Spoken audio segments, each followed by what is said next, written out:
7वां अध्याय चंड और मुंड का वध।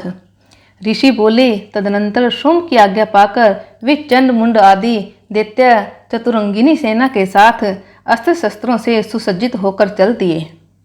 फिर गिरिराज हिमालय के स्वर्ण में ऊंचे शिखर पर पहुंचकर उन्होंने सिंह पर बैठी देवी को देखा। वे मंद मंद मुस्कुरा रही थी।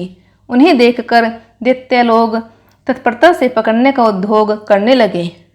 किसी ने धनुष तान लिया, किसी ने तलवार संभाली और कुछ लोग देवी के पास आकर खड़े हो गए। तब अंबिका ने उन शत्रुओं के प्रति बड़ा क्रोध किया। उस समय क्रोध के कारण उनका मुख काला पड़ गया, ललाट में भौहें टेढ़ी हो गई और वहां से तुरंत विकराल मुख वाली काली प्रकट हुई, जो तलवार और पार्श धारण किए हुए थी। वे विचित्र खड़वाग धारण किए और चीते के चर्म की साड़ी पहने हुए नरमुंडों की माला से विभूषित थी। उनके शरीर का मांस जैसे सूख गया था, जो केवल हड्डियों का ढांचा था। जीभ लपलपाने के कारण वे और भी डरावनी प्रतीत होती थी। उनकी आंखें भीतर को धसी हुई और रक्ताभ भी वे अपनी भयंकर गर्जना से संपूर्ण दिशाओं को गुजार रही थी।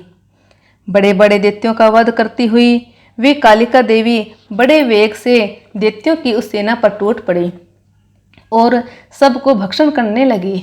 वे पार्श्व रक्षकों, अंकुशधारी महावतों, योद्धाओं और घंटा सहित कितने ही हाथियों को एक ही हाथ से पकड़कर मुंह में डाल लेती थी।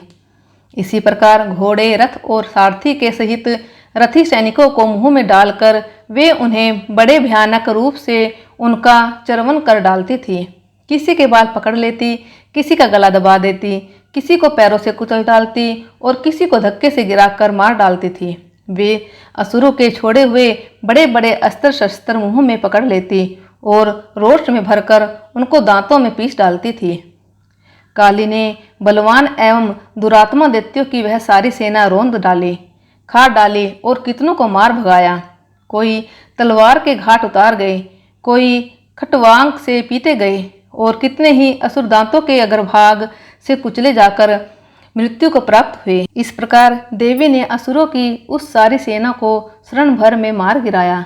यह देख चंड उन अत्यंत भयानक काली देवी की ओर दौड़ा तथा महादैत्य मुंड ने भी अत्यंत भयंकर बाणों की वर्षा से तथा हजारों बार चलाए हुए चक्रों से उन भयानक नेत्रों वाली देवी को आच्छादित कर डाला। वे अनेक चक्र देवी के मुख में समाते हुए ऐसे जान पड़ते थे मानो सूर्य के बहुत तेरे मंडल बादलों के उदर में प्रवेश कर रहे हों। तब भयंकर गर्जना करने वाली काली ने अत्यंत रोष से भरकर विकट अट्टहास किया। उस समय उनके विकराल वदन के भीतर कठिनता से देखे जा सकने वाले दांतों की प्रभा से वे अत्यंत उज्जवल दिखाई देती थी। देवी ने बहुत बड़ी तलवार हाथ में ले का उच्चारण करके चंड पर धावा किया और उसको बालों से पकड़कर उसी तलवार से उसका सिर काट डाला। चंड को मारा गया देखकर मुंड भी देवी की ओर दौड़ा। तब देवी ने रोष में भरकर उसे भी तलवार से घायल करके धरती पर सुला दिया।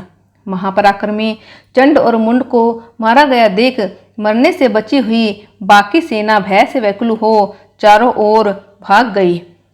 तदनंतर काली ने चंड और मुंड का मस्तक हाथ में ले चंडिका के पास जाकर प्रचंड अट्टहास करते हुए कहा, देवी, मैंने चंड और मुंड नामक 2 महापशुओं को तुम्हें भेंट किया है। अब युद्ध यज्ञ में तुम शुंभ और निशुंभ का स्वयं ही वध करना।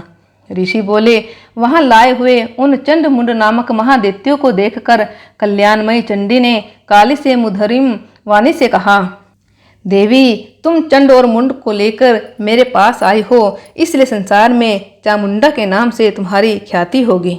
बोलो चामुंडा माता की जय, शेरावाली माता की जय, अम्बे मैया की जय, बोलो साचे दरबार की जय।